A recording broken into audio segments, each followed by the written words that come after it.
This was pre-lockdown, a performance of Macbeth when hundreds of school children packed into Shakespeare's Globe. Only the plague forced it to close, as the pandemic now has, threatening its very existence with losses of more than £2 million a month.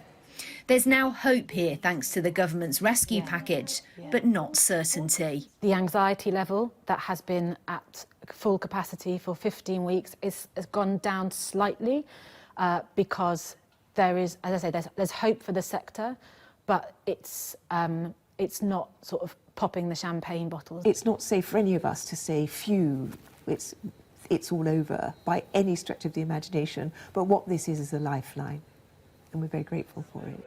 The relief fund of £1.57 billion is being seen as a reprieve, not just for theatres, but also museums, music venues, heritage sites and galleries, all of which are eligible. But even the Culture Secretary acknowledges its limits. Sadly, not everyone's going to be able to survive, and not every job is going to be protected. And sadly, we will, I have to be honest with you, of course we'll see further redundancies. Today's announcement comes after weeks of warning from the creative sector that the UK is facing an irreversible cultural catastrophe. And although there is widespread support, the devil will undoubtedly be in the detail.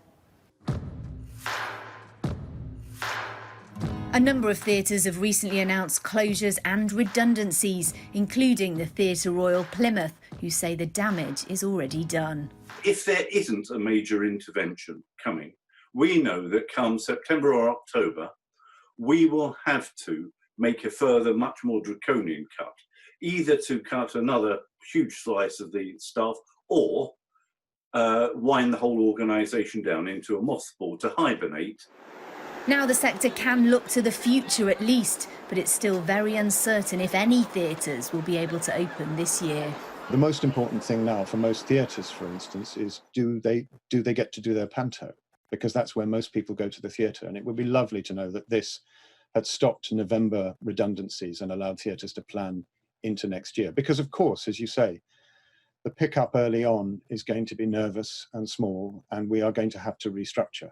The government has vowed to preserve local institutions as well as the UK's creative crown jewels, and our future cultural health will depend on it.